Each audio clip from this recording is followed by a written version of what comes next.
মাদক হোক বা গাঁজা, এ ধরনের পাচার করতে বিভিন্ন পন্থা অবলম্বন করে পাচারকারীরা। পুলিশের হাত থেকে বাঁচতে মাঝে মধ্যেই কৌশল বদলায় তারা। সেরকমই পিকআপে গোপন চেম্বার বানিয়ে গাঁজা পাচারের পথে পুলিশের হাতে ধরা পড়ে গেল পাচারকারীরা।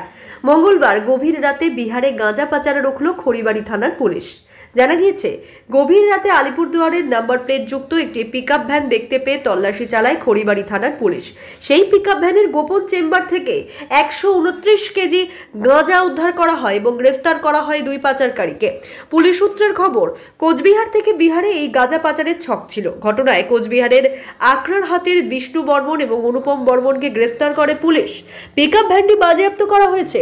উদ্ধার করা গাঁজার বাজার মূল্য প্রায় 10 লক্ষ টাকা বলে জানা গিয়েছে।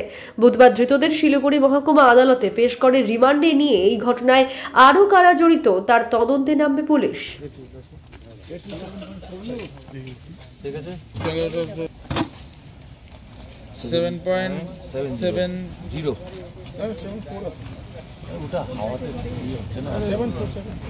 अरे एक टू ये था 7.7 চল 7.74 এ লেখো এক্সিবিট কত 4 হবে A4 7.74 জিরো করেন। হ্যাঁ ঠিক আছে 3 গ্রাম জানো।